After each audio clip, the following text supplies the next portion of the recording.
Court is in order.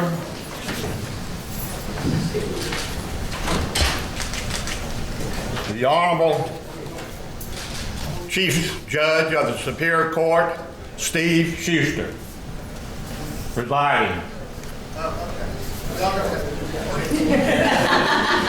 I'm gonna have to go get him.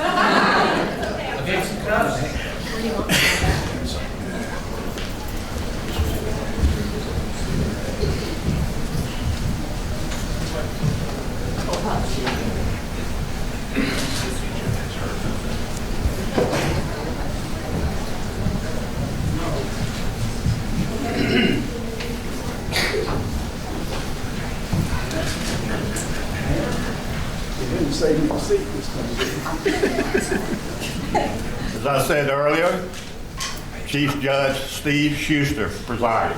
Well, they bumped me out of the way pretty quickly. All yours, Judge.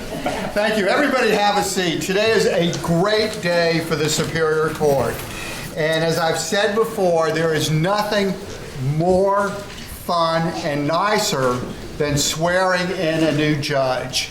And there's nothing more exciting than swearing in a judge who found and discovered every nook and every cranny of this county with her 2 kids and her husband as they campaigned.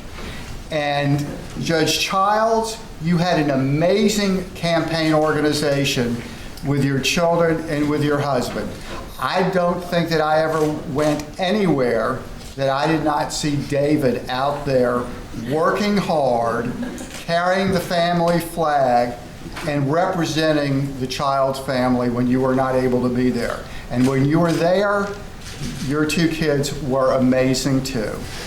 So you had a great support organization, and you worked very hard, and you deserve to be here today, and you deserve to savor every minute of today's ceremony.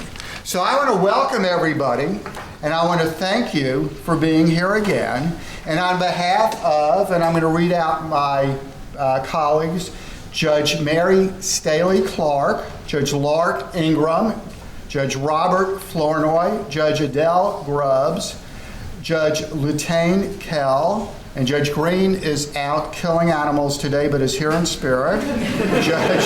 Judge Robert Leonard, Judge Greg Poole, Judge Ann Harris, Judge Conley Ingram, Judge Michael Stoddard, Judge Grant Brantley, Judge George Krieger, and Judge James Bodiford, your Superior Court judges and senior judges. I want to thank you for being here today.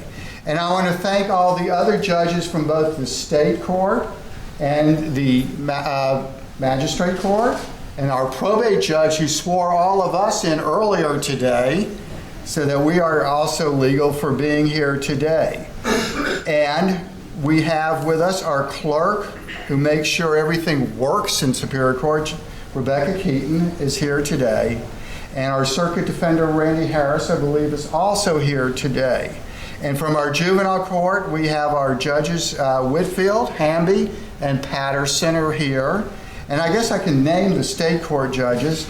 Judge Salter is here somewhere? She's in the back. She's in the back, there we go. Judge Manning, Judge Progers, Judge Morgan, and Judge Lake. Did I miss anybody? Judge Holmes is here also from the court. And did you bring anybody with you? Judge Holmes? No? I don't know if Judge Hill is in the courtroom. Okay. So on behalf of all the judges, we have with us today our new chair, Mike Boyce. If you'll raise your hand so we know that you're here. I'm sure everybody wants to congratulate you for winning. And do I have any other of the commission? Do you know if any of the commission members are here? Any of the state representatives here that we saw? Okay, so everybody is here and we're ready to go. So let me tell you a little bit about Judge Childs as we get started. No, I promised you. No, I have to tell you this, and I tell you this because she didn't want me to do anything embarrassing. But what I did for a little party we had for Judge Grubbs is I bought her at Eddie's Trick Shop a long, flowing red wig to wear on the bench. And she made me promise that I would not bring it today. In fact, she took it from me, and she hid it and burned it and threw it away. But she's here. She is joining us. As I said earlier, she won her election in a tough 3-person race. She also serves as president-elect of the Cobb County Bar Association. That means next April she'll become president. And for those of us, and a number of us have served in that capacity, that is also a full-time job. She is active in her church, Trinity Presbyterian. Did I get the right church? Okay. And she is active in her children's lives and serves as the team manager on Ben's team, correct? Not anymore. Not anymore. Not anymore. You had to give it up. I had to give it up. But she has with her Catherine. Ben, come on, Ben, raise your hand. You look embarrassed. Catherine, you're at the age where everything should embarrass you, right? Okay. And her husband, David, are here. She graduated magna cum laude from Georgia State Law School, and she opened up her own practice after working for a number of firms, the Child's Law Group. And she has closed that now.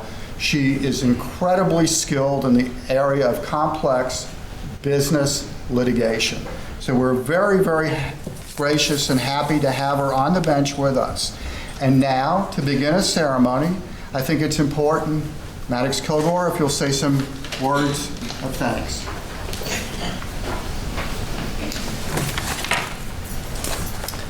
First of all, it's very intimidating with all of the judges walking in black robes all at the same time. I feel like I should make a motion for mistrial or object to something. Kim, I want to talk to you for just a moment about the wisdom of another judge. Chapter 3 of 1 Kings, we learned that God offered King Solomon anything he wanted. Ask, what shall I give you? And we learned that Solomon didn't ask for wealth or long life or the lives of his enemies. What he asked for was an understanding heart to judge God's people, that he could discern between good and evil. And God was pleased with Solomon's selfless prayer. And he granted that petition. And we get to see that wisdom in action later in chapter 3 of 1 Kings. Solomon puts on his robe, his judging robe, and he hears the trial of the 2 harlots.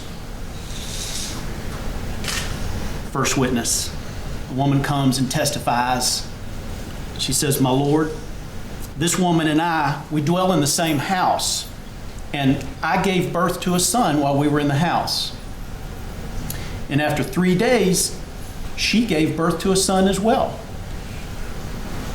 And nobody else was around. There are no other witnesses. But her son died when she laid on him. So she arose in the night and took my son and laid her dead son at my bosom. And then when I awoke in the morning, I found my son dead. And upon examination, I realized that's not my son. It's hers." Now the other woman testified, "No, the living son is mine. The dead son is hers." And back and forth they went. Of course, this was long before the advent of DNA testing. So Solomon, sitting in judgment with the wisdom that God had given him, he ordered, "Bring me a sword, divide the living child in 2, and give half to one and half to the other." The first woman, the true mother, cried out, "Oh, my Lord, give her the living child. By no means kill him." The second woman, the second witness, exclaimed, "Let him be neither mine or hers. Divide the child." Of course, wise King Solomon issued his final judgment in the case. Give the first woman the child. She is his mother. And we're told that all of Israel heard of the judgment which the king had rendered, and they feared the king, for they saw that the wisdom of God was in him to administer justice. People aren't always going to like what you do as a Superior Court judge. There's a winner and there's a loser in just about every case. But they will respect godly wisdom and justice. Those who know you, Kim, know that God has already blessed you with qualities and characteristics which are going to make you a successful judge. Most notably, I believe, God's blessed you with intelligence, compassion, courage, humility, and a servant's heart. And of course, these are the kind of spiritual gifts that we would hope that any judge would possess. But you've been given these gifts in abundance. And I say to you, embrace them and thank God for them. They are going to serve you well. Now, as you accept the burden and responsibility of this office, my prayer for you, Kim, is that God continue to bless you and bless your family. And like Solomon, that God would bless you with wisdom and discernment, that you might uphold the rule of law in all cases, and that you might boldly do that which is just, not just what is easy. And so I have a sword for you. I cleared it with the sheriff's office. But I have this for you to remind you of the trial of the two harlots, and remind you that a selfless prayer for wisdom, that you might better serve others and carry out the duties of your office, is the kind of prayer that we know from 1 Kings is the kind of prayer that God will honor. Pray with me. Heavenly Father, we just thank you for Kim and her family, and we thank you for all the support and love that her family has given her. And we ask that you bless her, and you continue to bless her with these spiritual gifts, that you bless her with wisdom, that you bless her with discernment, that you bless her with courage, that you bless her with a servant's heart, that you bless her with humility. We ask that you bless her with all of these things, that she may carry out the office of Superior Court Judge that she has been called to do, and that she will do so in a way which honors the rule of law and which brings glory to you. It's in your name we pray. Amen.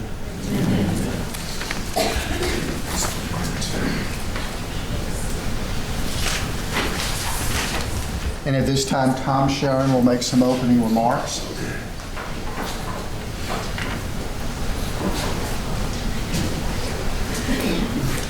This is truly an exciting day for the Superior Court of Cobb County, and I'm not going to spend a lot of time talking today because this is really Judge Child's day. She has some very important guests here that I'm going to introduce in just a few moments, and I want to thank all of the judges and other dignitaries who have come. And as I said in many of these programs before, everybody is very important in this room and is a dignitary, particularly to Judge Childs. Judge Childs asked me to talk a little bit about the court that she's about to become a member of.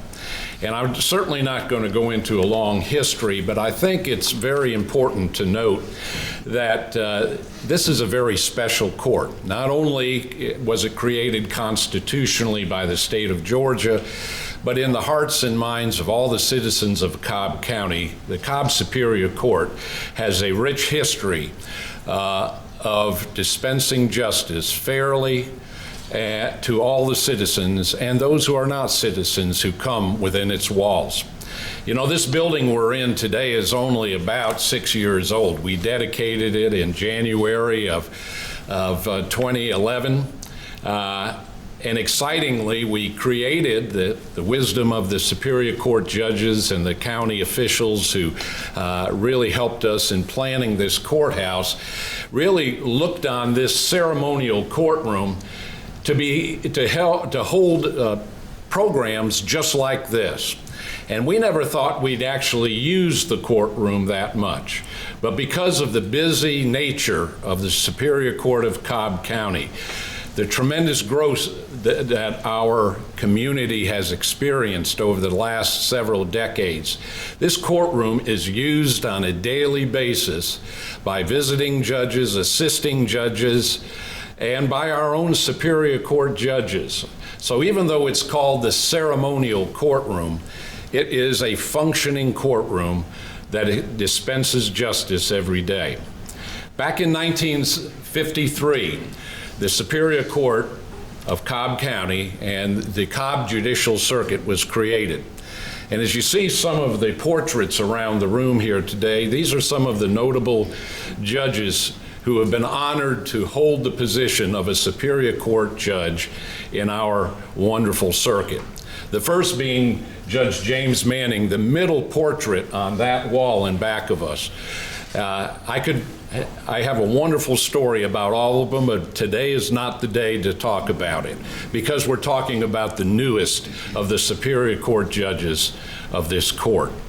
You have the Superior Court judges and our senior judges who have distinguished themselves tremendously and upheld the high standards that Judge Manning started back in 1953 when this court was first created.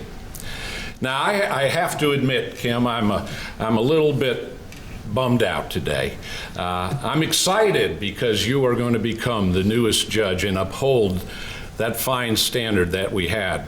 But on a personal note, with Judge Grubbs retiring, I now am older than all 10 Superior Court judges. And all 10 are my boss. But putting that aside, we are just delighted to welcome you as a member of our court. We know you'll do a wonderful job. I'm excited with having the opportunity to work with you and your fine family, and I know you're going to dispense justice fairly, as Maddox has said, and you'll be a tribute to our Superior Court bench. Now, at this time, I want to introduce some very special friends that you have here today, and believe it or not, they may have a few words to say. First of all, I want to introduce Stephanie Everett, who is the Executive Director of the Lawyers for Equal Justice. We're so glad to have you with us today, Stephanie. Along with Joseph W. Osmer II of the law firm of Cabot, Chapman, and Osmer, and Janie Haygood. Janie is a member of the firm of Wasson, Sowers, and Harris. They know you, Judge Childs, and they wanted to share a few things with this wonderful audience here today. So at this time, I'm going to turn it over to those of your friends.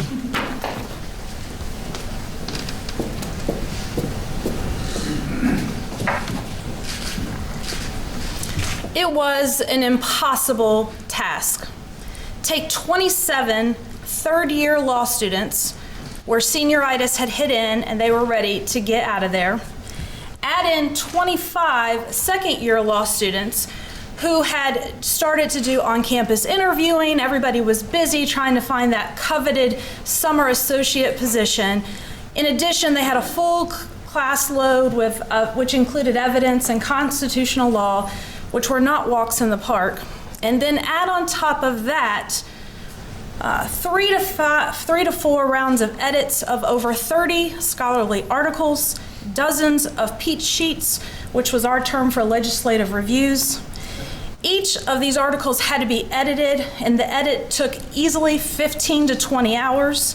And you had to do the edits with a partner. So that meant you couldn't just pull an all-nighter at the last minute. You actually had a schedule and ahead of time to get with your partner and get this edit done.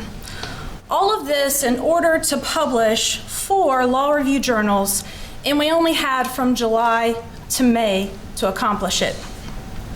Now, we had heard the stories and the rumors that the law school would actually hold the diploma of everyone on the editorial board, sort of as a ransom to make sure that we actually got our books out. And we had also heard these horrible stories that there were boards that had gone as much as a year after graduation trying to finish to get their books out.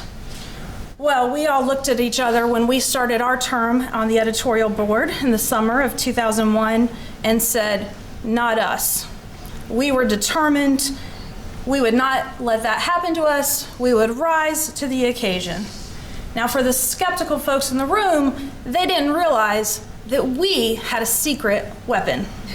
You see, there was one person on the law review that was charged with handling this whole process. One person would manage all 52 of us, would assign out all of the edits that needed to be done, would make all the partnering decisions, would set all the deadlines, but more importantly, enforce the deadlines and make sure that everyone got them done on time.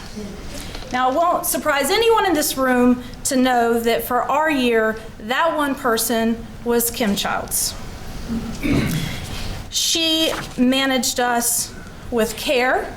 She encouraged us along the way if we needed it, but she wasn't afraid to drop the hammer if we needed that as well, even on her peers, which can often be a very difficult task.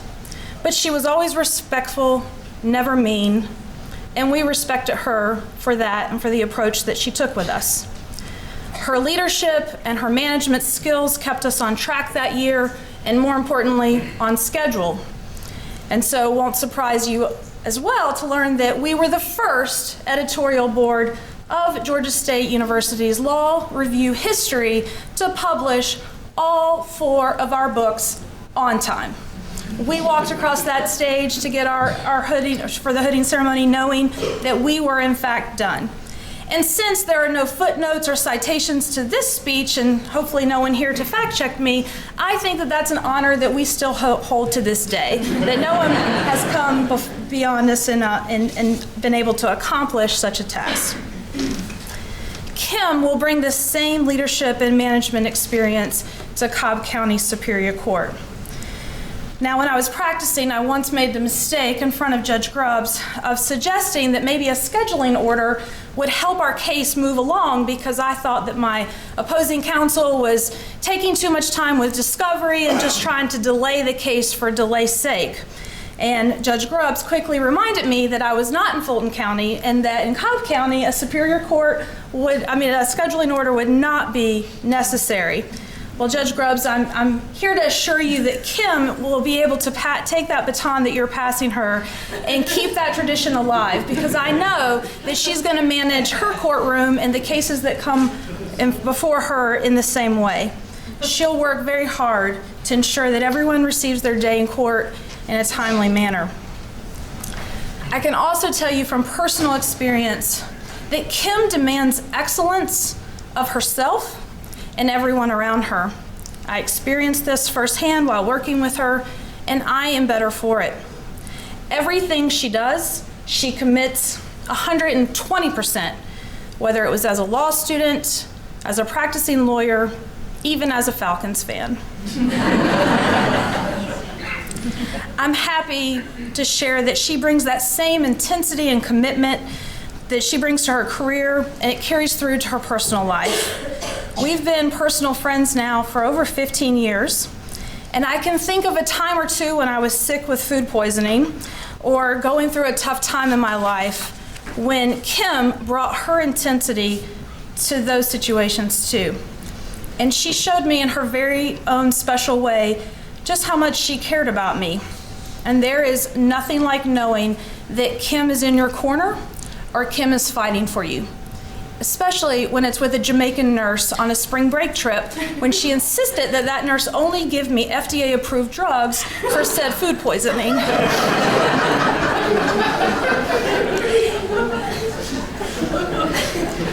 But seriously, I'm truly honored to be part of today's celebration. I'm so honored to call Kim my friend, and I'm honored to start now addressing you as Your Honor. Congratulations. I know you're going to be amazing.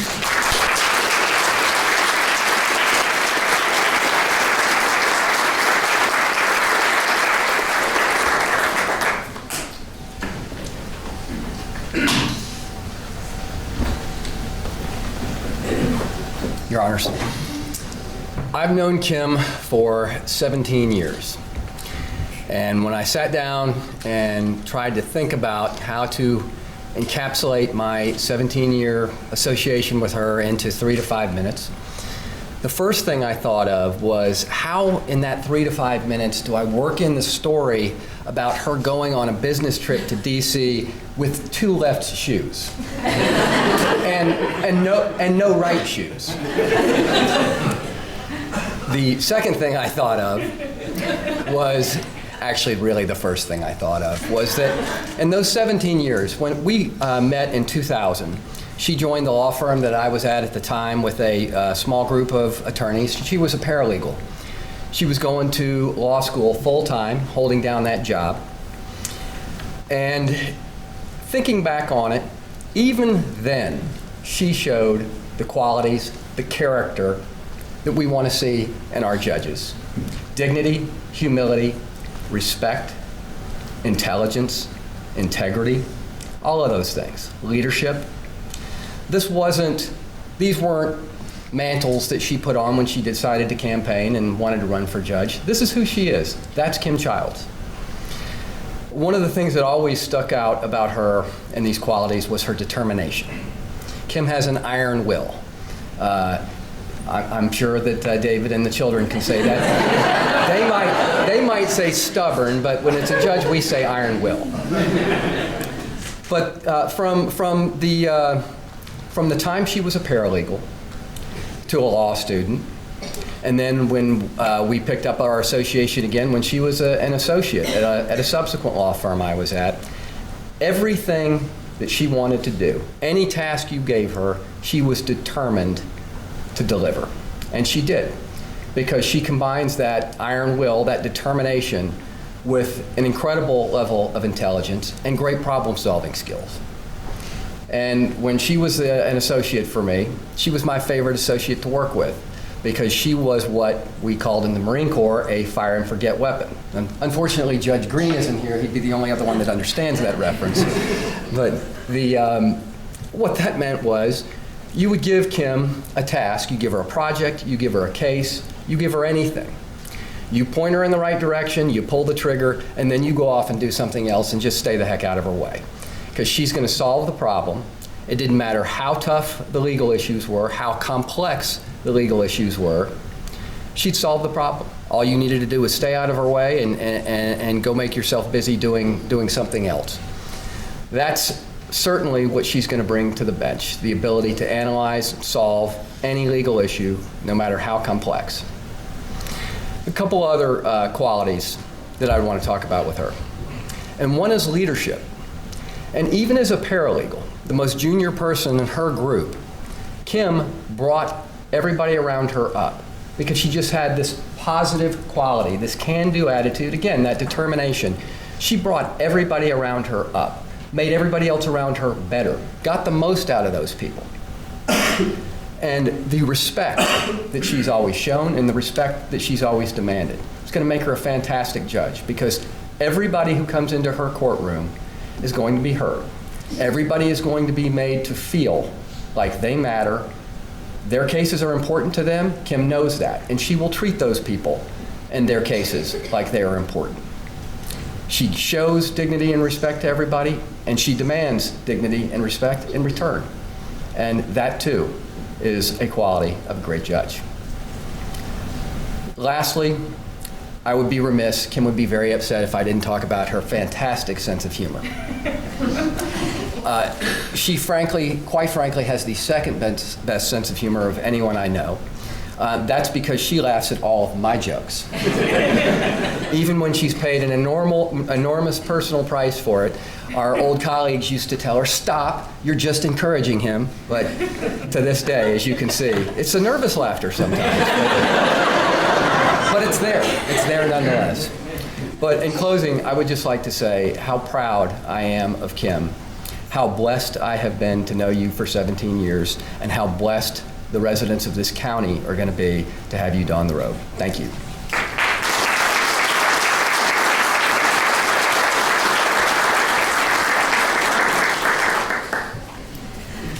So I've probably known Kim the least amount of time here, and I have been told that I better stick to my script. So if you see me reading, it's because we'll talk later if you want to know some more about Kim. But it's a pleasure and an honor to speak here today on Kim's behalf at this very special ceremony. We're all so excited that this day has finally come for her to be sworn in as the next Cobb County Superior Court judge. We've heard a little bit about Kim in law school, Kim in private practice, and how her background with the law has provided her with the necessary knowledge and skill set, not only to practice law, but also to preside as judge. I've been fortunate enough to get to know Kim over the past 8 years, and I count her as a close colleague and one of my dearest friends. I first heard of Kim Childs through another member of Gall, where her reputation preceded her as a worker bee, which is pretty funny because I think we've called her a worker bee, 4 or 5 times today? Someone that could always be counted on to get whatever needed to be done and done well. I think we can all agree that when Kim puts her mind to do something, she is all in, as evidenced by her campaign. I remember going to an event pretty early on and hearing how Kim had already won the sign wars. I think Judge Schuster had mentioned that to us. I don't know, but I think she probably had about 1,000 signs in Cobb County alone, thanks to David and the rest of her family. Besides putting up the signs and making sure she was at every event, Kim was very thoughtful in her approach to the campaign. She wanted to make sure she understood all of the issues and was as prepared as she could possibly be for this new role. Years ago, I first met Kim at the Gall Cobb County NMB.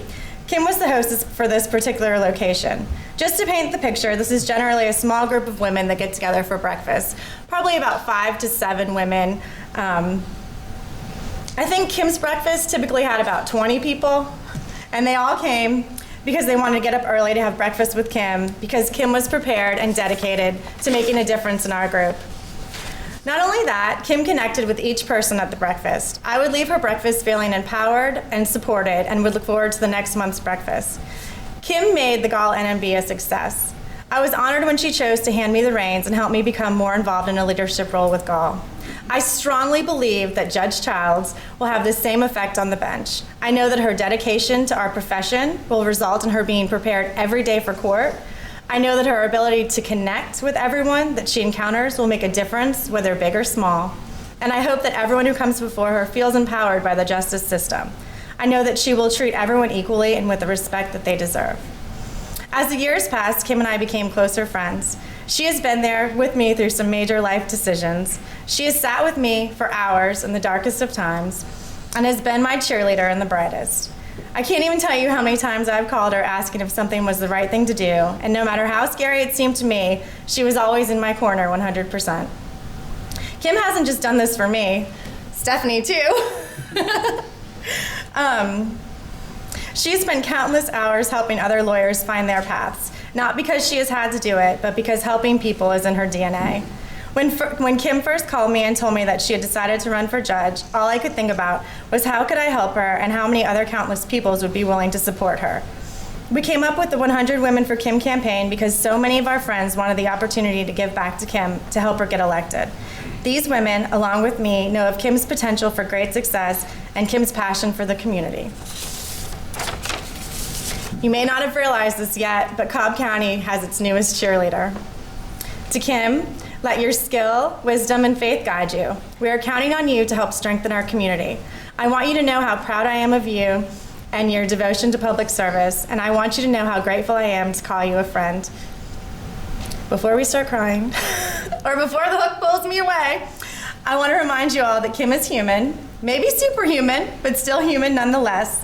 While she's going to be a fabulous judge, she's going to have a quick learning curve, and let's be honest, she might not always make everyone happy. In our business, someone is bound to not like the outcome of their sentencing or the ruling on a motion, but know that her rulings will be well-researched and deeply reasoned, and that nothing that she does should be taken personally. I encourage all of you who do not know her yet to give her a fair chance, and those of you that are here today to support her to continue to stay in her corner. And now, with that little bit of light shed on Kim's past, present, and what a great job she will do in the future as Cobb County Superior Court Judge, she's been given gifts, but my gift to you is to think about her on Election Day, waving her sign across the street from the polls, dancing to Justin Timberlake, Can't Stop the Feeling. Because she did, and she was there. I wish you all the best, Kim. Good luck.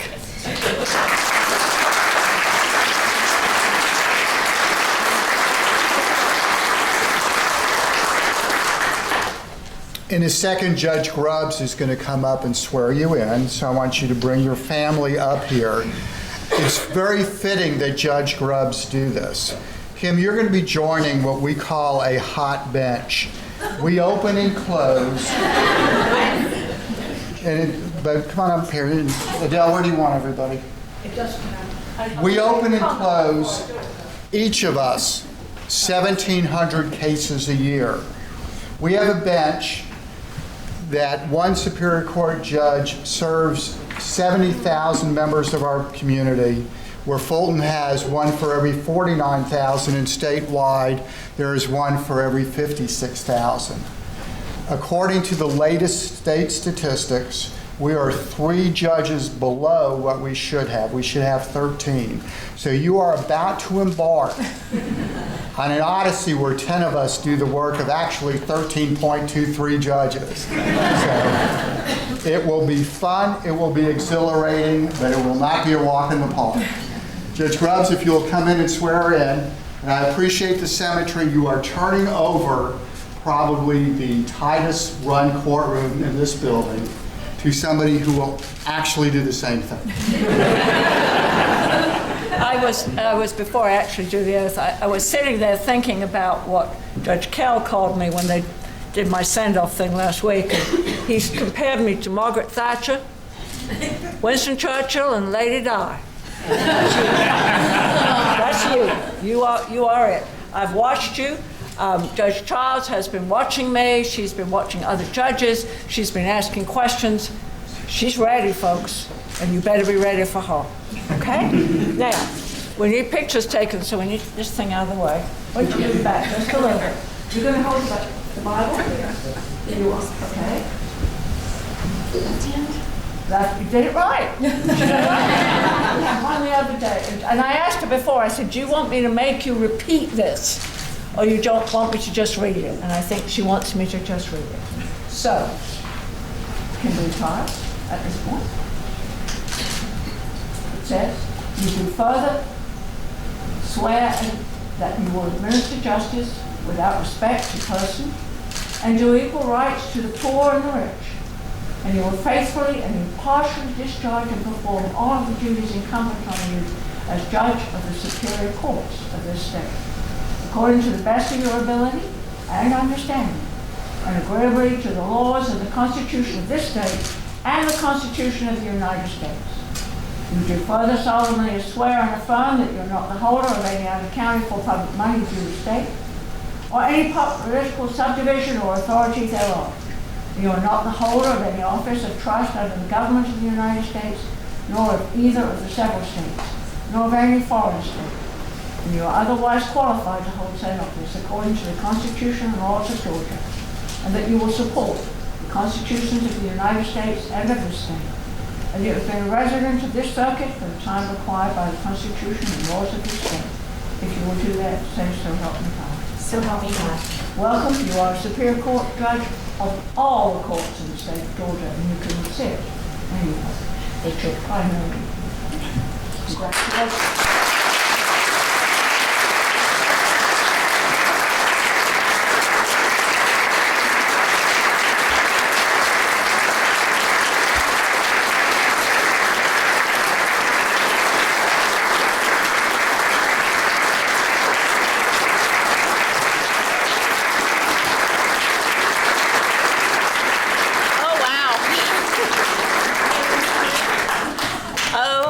goodness.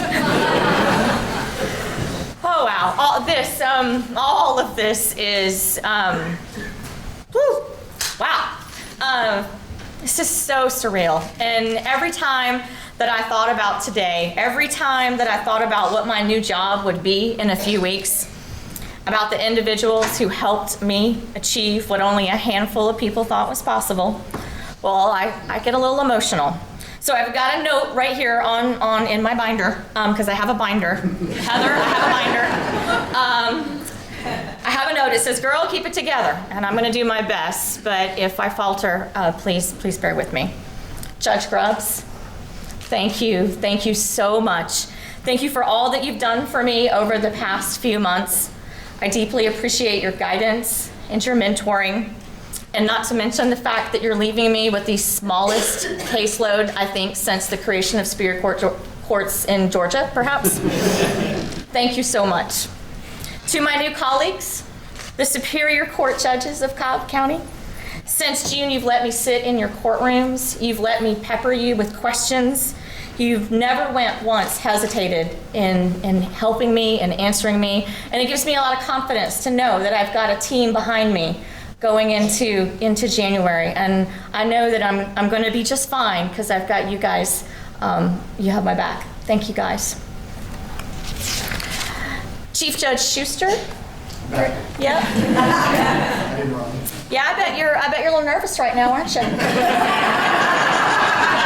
have no idea what I'm going to say. Well, you can relax. As quickly as May 25th, you got the ball moving for me to be able to make the best use of these months between the election and taking office. You knew what I needed to be doing when I was clueless. I deeply appreciate you and Judge Holmes allowing me to serve as a magistrate judge for a few months. It was a brilliant, brilliant idea.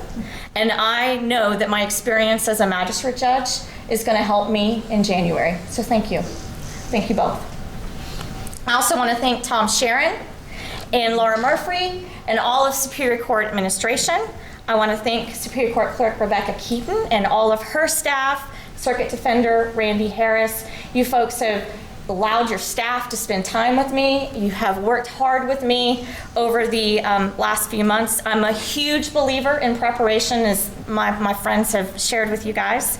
And I believe that what you guys have helped me do over the past few months will help me be as prepared as I possibly can for January. So thank you guys. Thanks for helping. Maddox, Janie, Joe, and Stephanie, thank you guys so much for being a part of today. Thank you for your friendship and your support. And I got to keep it together, so I'm going to leave it at that. People ask me all the time, did you always dream of being a Superior Court judge? And the answer to that is, quite frankly, no. But I do believe that everything in my life, all the experiences that I have had, have led me to today. And it all started with a few college classes at North Georgia. With all the wisdom of a 21-year-old college student, I decided that I wanted to be a guard at the DeKalb County Jail. Mom and Dad, I can only imagine what you thought when I told you that was how I intended to use my 4-year degree. But then again, you were used to me coming up with some bizarre objectives, like even though I couldn't do a cartwheel, I wanted to be a varsity cheerleader. Or even though I couldn't speak any foreign languages, I wanted to be an exchange student in Norway. Well, that's what happens when you tell your very strong-willed daughter, with hard work and focus, you can do anything that you put your mind to. I believed you, and I still do. And thank you for that. So anyway, off from the mountains of North Georgia, or to quote Sidney Lanier, out of the hills of Habersham, I went to the DeKalb jail to work. 22 years old with nothing but a bachelor's degree in criminal justice in my back pocket, no one thought I would last. No one except for me, because quitting was never an option. It was a rough job in a rough place, but I learned a lot about myself and about other people. One of my bosses from then is here today. Chandler Bridges, Sheriff Bridges. You guys from the Cobb Bar know him as the distinguished attorney practicing here in Cobb who always has a camera in his hand. But I know him as Sheriff Bridges. He was an interim sheriff in DeKalb while I worked there, in between a few other sheriffs who found themselves on the other side of the law. They're not here today. But Chandler, thank you for being here today to represent what was a huge part of my life. And while I was working at the jail, I decided to go to paralegal school. That came about as a result of me being assigned to the jail law library as the security officer and seeing the inmates dive into the law books. And I just figured if they could do it, so could I. So I did. I got my paralegal certificate, and then I started interviewing for a job. And an attorney here in Cobb took a chance on a girl who was working at the jail. Fred Beloin, I don't know if you're here or not. Oh, yes, there you are. Thank you. I'm glad you're here. Fred took a chance on me. Fred, you hired me, you trained me, you let me second chair just about everything. And then one day you told me, you really need to go to law school, Kim. You and David, my husband, you pushed until I gave in. And you were very, very right. On the flip side, Fred, one might say you're responsible for me being here. So if anyone has any complaints going forward, you can take them to Fred Beloin. He'll be happy to help that. But thank you, Fred, for believing in me. Thank you for always supporting me. Law school was amazing. I went to Georgia State at night. It took me 4 years, but it was a great 4 years. We had the best professors there, the best students, and I know there's a lot of my classmates here today, and some of those folks have become my best friends. And then it came time for my first job practicing law. I see you, Scott Ratchick, standing there in the back. You hired me as an associate at Hunt & Williams, and once again, I was blessed to work for someone who let me be me. And by the way, that's kind of code for I'm a teeny bit of a control freak, and they let me think I was a little bit in charge while I was still such a baby lawyer. You were always encouraging, you were always supporting, and you were always believing in me. Thank you, thank you. And then I followed Scott and my good friend Shannon McGinnis, love you, Shannon, over to join a team of rock star litigators at Wargo and French. Joe Wargo, Mike French, it was with you that I truly came into my own as a litigator. Oh, I know I was a challenging associate.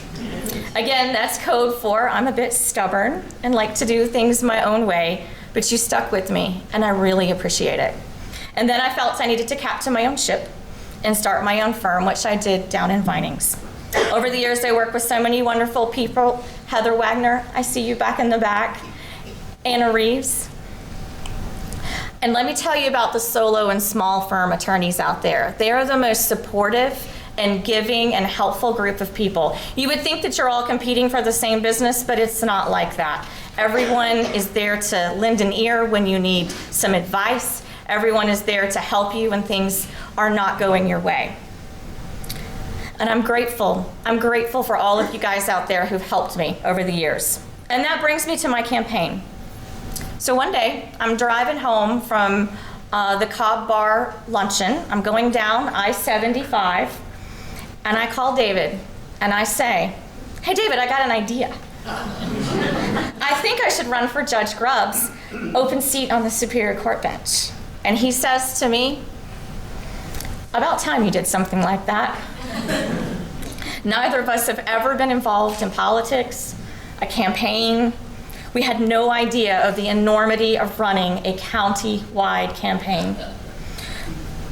And even when I suggested to him just how much it might cost, he had one response, and that was that we were all in. David and I have known each other since we were in 9th grade. We both grew up in Habersham County, and we went to high school together. We went to college together. Well, let me rephrase that. He got a military scholarship to North Georgia College, and I chased him there. That whole determination thing, I was determined I was getting an MRS degree, which I wanted to get married. And that may have been my first real goal, was to get that MRS degree. And I wanted to get married to him. It took me a little bit of time, but in 1996, mission accomplished. So back to the campaign. After a quick trip up to the mountains with our really, really good friends, Mike and Diana, Karen and Crispin, to make sure that I hadn't completely lost my mind, and it was decided I was running for Superior Court judge.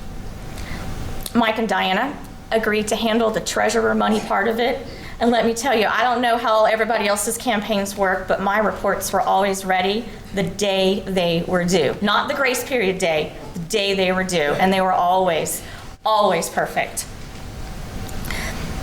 But I had their help for the financial part, but I knew that we needed some professional political help.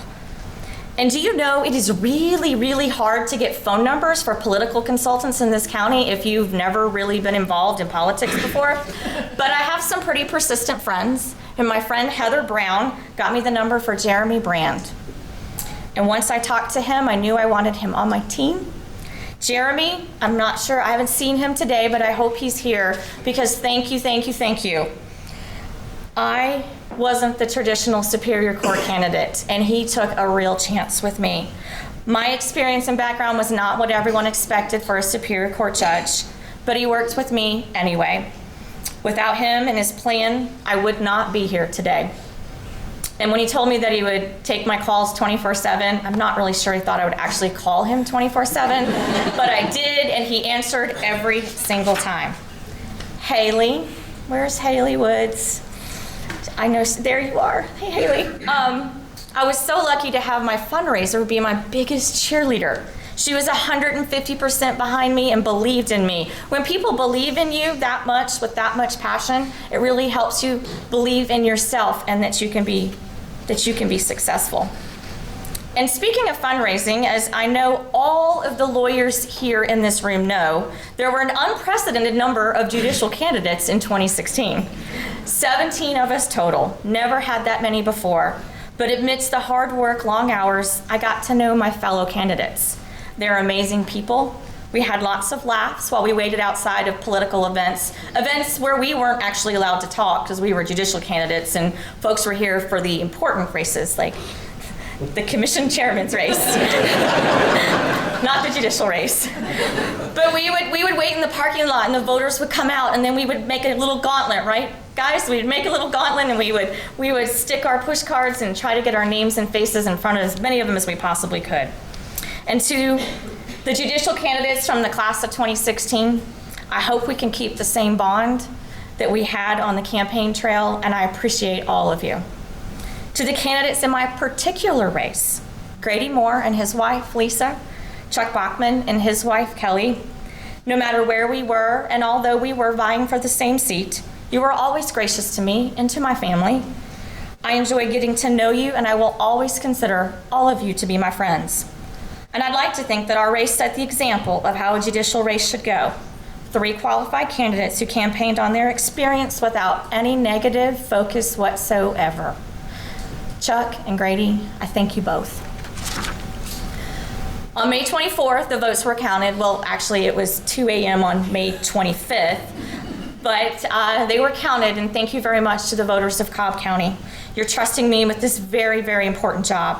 Every day, I will do my absolute best to make sure that I honor that trust with hard work and integrity. And now I have to take a few minutes and recognize just a couple other folks. People who worked so hard to put me here today. People who had never been involved in anything like this before, but they did it for me. So I won't get you all by name, but I'm going to have some categories and you know who you are. All my sign waivers. All my sign placers, and I never touched not one sign. And Dave Obermeyer, thank you for leaving some of the signs right side up. All my emailers, the folks who emailed their friends and family members, the Facebook posters, the phone call makers, the envelope stuffers. We had an assembly line of grown-ups and kids in my office one weekend stuffing those envelopes. Of course, the financial contributors, door-to-door walkers, event hosts, my advisors, parade walkers, t-shirt wearers, my friends from Haberstone Central High School, North Georgia College, Georgia State University College of Law, colleagues from mine and David's work, my sorority sisters, David's fraternity brothers.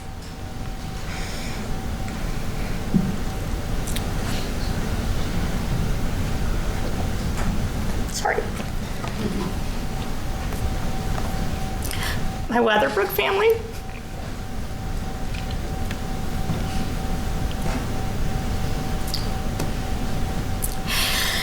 You are all so special to me. You work so hard. You are the heart of my grassroots campaign. My t-shirts became your weekend wear. You had your children run 5K races for me. You wore my t-shirts to your kids' sporting events. You were at, keep it together, girl, keep it together. You are all so amazing, and I love you so much. My students and my friends at Kennesaw State University's College of Continuing Education, paralegal program up there. Jennifer, you guys are great. Nickajack families, Nickajack teachers, Lovett families and teachers, my soccer family, the parents and the coaches and the players from Southern Soccer Academy, NASA, Buckhead, and Smyrna Soccer Club. Never underestimate the soccer vote. Never underestimate the soccer vote.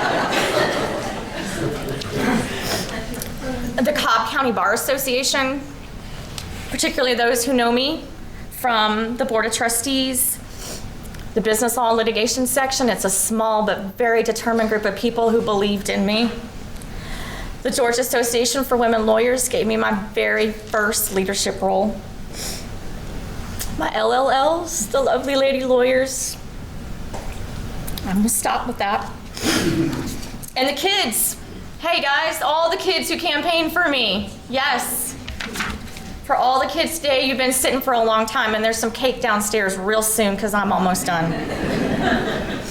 My family, mom and dad, thank you for instilling in me the qualities that I hope will make me the best judge that I can possibly be. You taught me to care about people, no matter who they are, where they're from, or what their lot is in life. And I promise to you guys today that if I ever stop caring about people, I will step down from this job. It's too important of a job to not care about people. You taught me to work hard, always, even on weekends and during summer break. There was a list of chores at lunch, and then there was another list of chores later in the day, and then the next morning there was a brand new list of chores. So that work ethic served me well on the road to the bench, and I hope it will serve the citizens of Cobb County as well. And thank you for your poker face every time I told you some crazy idea that I had come up with. Each time you gave me nothing but unequivocal support and love. Ted and Jane, my in-laws, you've been there for me since long before David and I were married. Thank you so much for your support and your love. We know all we have to do is ask. And you were there for me that morning on May 25th at breakfast, and what a memory we'll always have. Catherine and Ben, I know you do not want to be the center of attention, but I want you to know how proud I am of everything that you guys are and will be. Mike, Will, and Crispin. David doesn't have any brothers, but he has something even better. He has you three. You and your families, Diana, Karen, Parker, Michelle, Wes, Helena, and Eloise, you are as much a part of ours as if we were related by blood. My husband, David, couldn't do it without you, bud. You're my partner, my champion, and my campaign manager. So before I get way too emotional, I'd like to take this opportunity to introduce my staff to you guys. Anna Reeves, and you guys are gonna have to stand up and wave because I want people to know who you are. This is Anna Reeves. She's been my paralegal for the last 5 years and has agreed to come and be my judicial assistant. Enoch Hicks will be helping me navigate the law as my new staff attorney. Paul Crowder, where's Paul? There he is, right there. Paul, who has worked with Judge Grubbs for many, many years, has graciously agreed to stay on as my court reporter. And I'm very excited to have the experienced, charming, and ever-observant Rupert Raines. Is Rupert here? Yes. As a bailiff in my courtroom.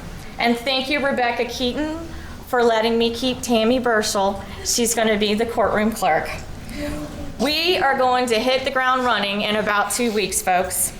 And thank you all for being here today, members of the bar, judges, family, and friends. It means a lot to me. And I'm honored, I'm very, very honored to have this position. Thank you.